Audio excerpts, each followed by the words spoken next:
नमस्कार। आज हम समझेंगे बिहार भूमि सुधार अधिनियम 1950 के अंदर खास कब्जा को। खास कब्जा किसे कहते हैं? अक्सर ये इससे क्वेश्चन पूछे जाते हैं एग्जाम में। ये आपका एक एक्ट है, बिहार लैंड रिफॉर्म्स एक्ट, जो कि 1950 का है, जो कि झारखंड और बिहार से रिलेटेड है, स्पेशली बिहार से रिलेटेड है। अब तो झारखंड अलग हो गया बिहार से। तो इसमें एक टर्म आता है खास कब्जा। खास कब्जा किसे कहते हैं? तो अगर आप झारखंड से लॉ कर रहे हैं तो ये एक आपका सब्जेक्ट बन जाता है, बिहार भूमि सुधार अधिनियम 1950। तो उसमें हम लोग पढ़ेंगे खास कब्जा। तो बिहार भूमि सुधार अधिनियम की धारा 2 में खास कब्जा को डिफाइन किया गया है, उसे परिभाषित किया गया है। तो एक नॉर्मल भाषा में समझे तो खास कब्जा उसे कहते हैं।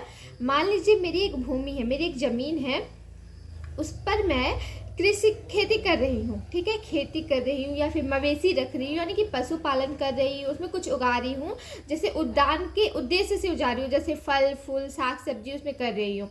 और उसके अलावे यदि मैंने अपनी ज़मीन को किसी और को दे रखा है उसमें खेती करने के लिए, उसमें मवेशी रखने के लिए, तो ऐसी भूमि पर मेरा ना अधिकार प्राप्त हो जाता है, मेरा कब्जा प्राप्त हो जाता है, उसे ही खास कब्जा कहते हैं।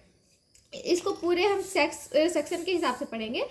तो धारा 2 बिहार भूमि सुधार अधिनियम 1950 की धारा 2 खास कब्जा को परिभाषित करती है। इस धारा के अनुसार कृषि या उद्यान कृषि प्रयोजन के लिए यानी कि खेती करने के लिए, या फिर उद्यान कृषि के लिए यानी कि फल फूल साग सब्जी लगाने के लिए उपयोग में लाई गई किसी भूमि पर किसी स्वत्वधारी या भूधारक के कब्जे के संबंध में, उपयोग में ला रहे हैं भूमि को, और किसी भूधारक यानी कि जिसने भूमि को धारण किए हुए है उसे भूधारक कहते हैं, भूधारक के कब्जे के संबंध में प्रयुक्त खास कब्जा से अभिप्रेत है। तो इसका मतलब है कि भूधारक का ऐसी भूमि पर अपने मवेशी या सेवकों से या भाड़े के मजदूर या मवेशियों में स्वयं कृषि या उद्यान कृषि कार्य करके रखा गया कब्जा है। मतलब कि मैंने अपनी भूमि में खेती करा है और या फिर किसी को खेती करने के लिए दिया है या फिर उद्यान कृषि के लिए दिया है, तो ऐसी भूमि पर मेरा कब्जा प्राप्त हो जाता है, जिसे हम लोग खास कब्जा कहते हैं। इसका एक इलस्ट्रेशन है। इलस्ट्रेशन में ये दिया गया, स्पष्टीकरण में ये दिया गया है कि उद्यान कृषि किसे कहते हैं। तो उद्यान कृषि का अर्थ है ऐसी भूमि जिस पर फल फूल साग सब्जी उपजाया जाता है, उपजाने के प्रयोग के लिए लाया जाता है, ऐसी भूमि को उद्यान कृषि योग्य भूमि कहते हैं, उद्यान कृषि भूमि कहते हैं, ठीक है। इससे एक रिलेटेड केस लॉ है, district magistrate land commissioner versus Naga Baba Mahant Amardas Shela एवं अन्य। इस वाद में माननीय पटना उच्च न्यायालय ने अवधारित किया कि अधिनियम की धारा 2 में परिभाषित खास कब्जा का एक निश्चित अर्थान्वयन है, एक निश्चित अर्थ निकलता है खास कब्जा का। जिन मामलों में अधिनियम की धारा 5 एवं 6 लागू होते हैं, 5 एवं 6 तो मैंने पढ़ा नहीं है, उसको हम आगे समझेंगे। तो जिस अधिनियम में धारा 5 एवं 6 लागू होते हैं वहाँ भूतपूर्व स्वत्वधारी यानी पहले से जो स्वत्वधारी है या भूधारक है, यानी जिसने भूमि को धारण किए हुए है, वो विधिक परिकल्पना के अनुकूल बिहार राज्य का काश्तकार माना जाएगा। यानी कि जिसमें धारा 5 और 6 लागू हो रहा है, जिस भूमि पर सेक्शन 5 और 6 लागू हो रहा है, वहाँ पहले से ही यदि कोई भूधारक है तो वह बिहार राज्य का काश्तकार माना जाएगा, उसे काश्तकार कहेंगे जिसका भूमि पर कब्जा है, जो भूधारक है। अर्थात धारा 2 में खास कब्जा को विशेष अर्थों में इसलिए परिभाषित किया गया है क्योंकि स्वत्वधारी मध्यवर्ती या भूधारक को खास कब्जा में की भूमि को काश्तकार के रूप में कब्जा रहने का अधिकार मिल सके। हाँ, धारा 2 में इसको परिभाषित करने का उद्देश्य है कि जो भी भूधारक है, जो भूमि को धारण किए हुए है और उसका लगान चुका रहा है, उसको उसका अधिकार मिल सके, उस भूमि पर उसको कब्जा मिल सके। इसका उद्देश्य यही था।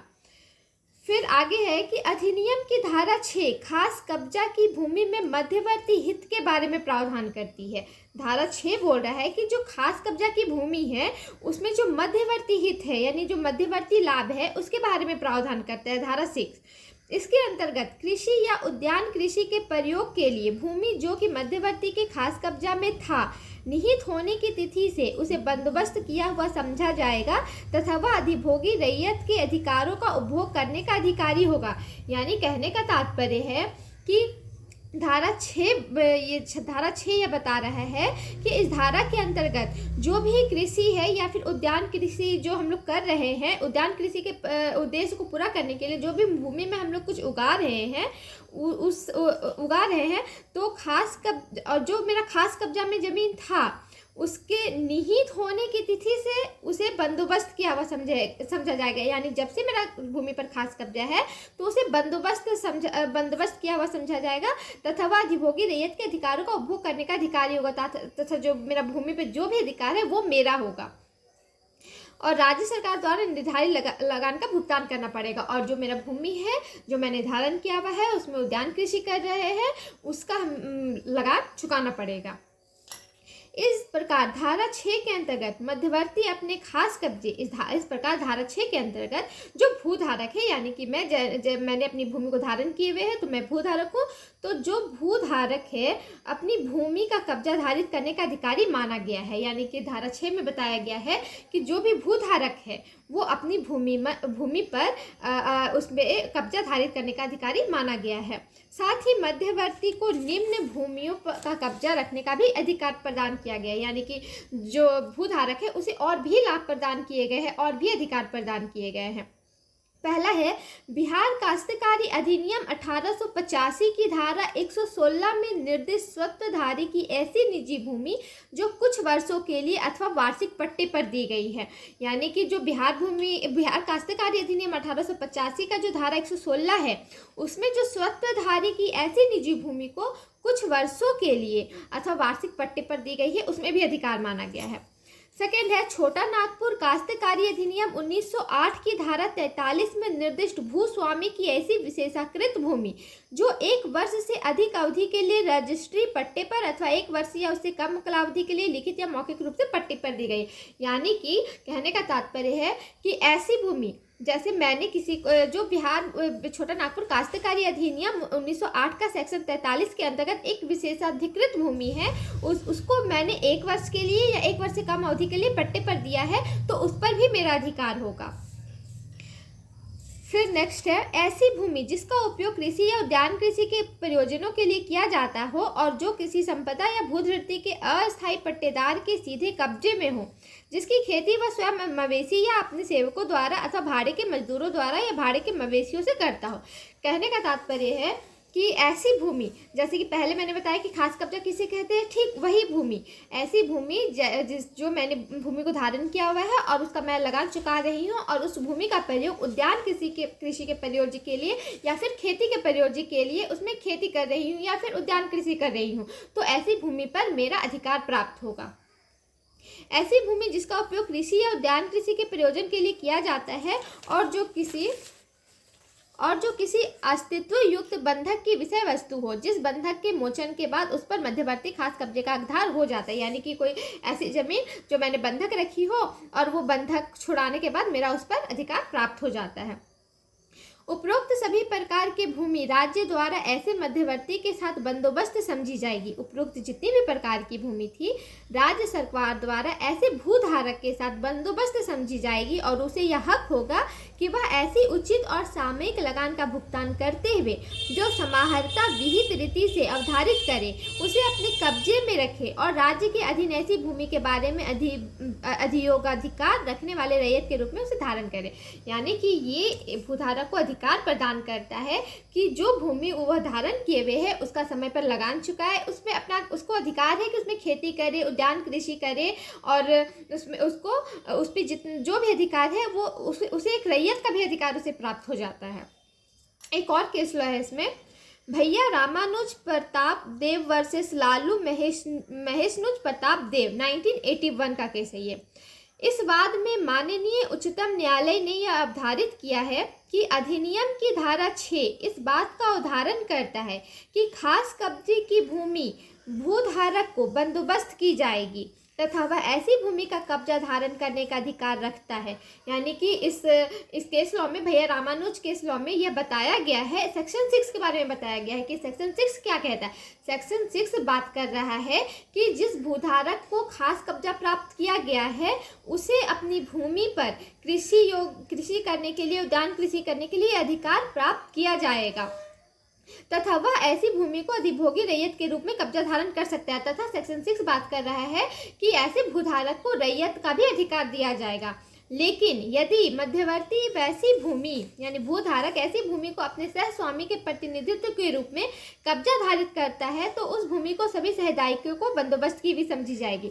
यानी कि इस केस में यह भी बताया गया है कि जैसे मैं भूधारक हूँ और मैं अपने सह स्वामियों के प्रतिनिधित्व के रूप में कब्जा धारित करती हूँ, यानी कि मेरे मम्मी है, पापा है, भाई बहन है, मैं सबके सहयोग से उस भूमि का कब्जा धारण की हुई हूँ, तो इसका सभी सहदायिकों को बंदोबस्त की भी समझी जाएगी। यानी जितना हक मेरा उस जमीन पर होगा उतने मेरे भाई बहन का, मेरे मम्मी पापा का उस जमीन पर हक होगा।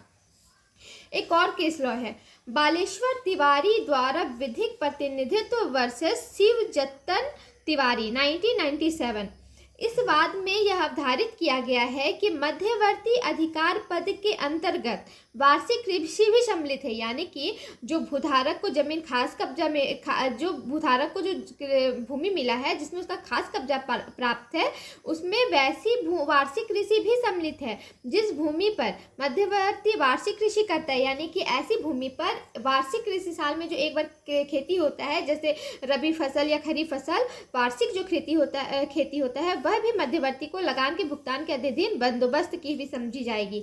अर्थात मध्यवर्ती ऐसी भूमि का मालिक बन जाता है, यानी जो भूधारक है वो ऐसी भूमि जो कब्जा प्राप्त है जिसमें वैसी भूमि का मालिक बन जाता है। खास कब्जे का अभिप्राय यह है कि वह भूमि जो वास्तविक कब्जे में हो, ठीक है, वह भूमि जो वास्तविक कब्जे में हो। मध्यवर्ती के खास कब्जे की भूमि का अभिप्राय है कि मध्यवर्ती इस भूमि का वास्तविक कब्जा रखता है, ठीक है, उस पर उसका पूरा अधिकार होगा। अर्थात मध्यवर्ती का एक पैर भूमि पर तो दूसरा हल पर एवं हाथ मिट्टी में होना चाहिए।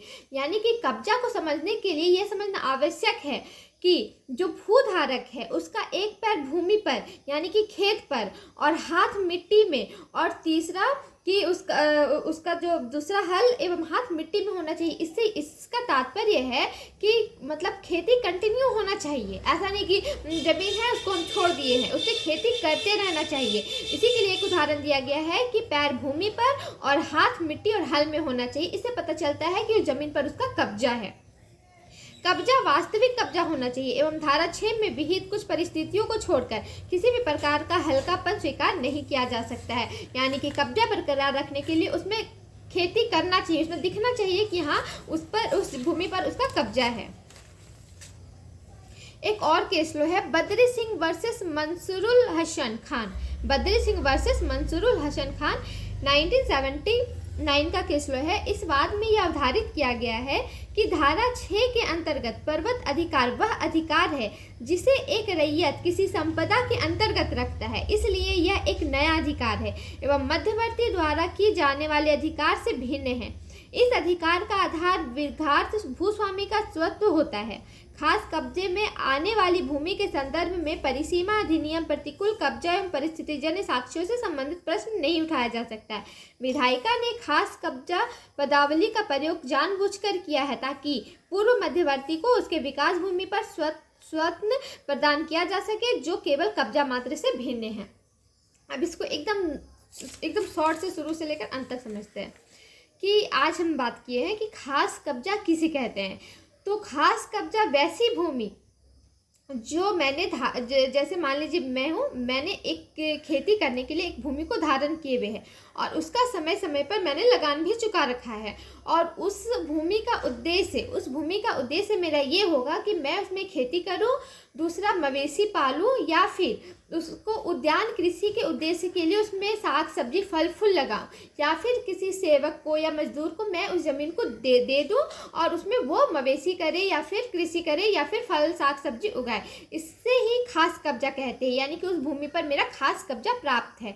खास कब्जा दिखाने के लिए सबसे ज़रूरी है कि एक एग्जाम्पल है कि पैर खेत में होना चाहिए और हाथ मिट्टी में होना चाहिए। इससे पता चलता है कि उस भूधारक का उसकी भूमि पर खास कब्जा प्राप्त है। खास कब्जा को बिहार भूमि सुधार अधिनियम 1950 की धारा 2 में परिभाषित किया गया है। और आपको टेंशन लेने की ज़रूरत नहीं है, इसका हिंदी में नोट्स मैंने बनाया है और आपको वीडियो के अंत तक वो मिल जाएगा। वीडियो के अंत तक बने रहिएगा और थोड़ा सा बैकग्राउंड को मैनेज कर लीजिएगा, ठीक है।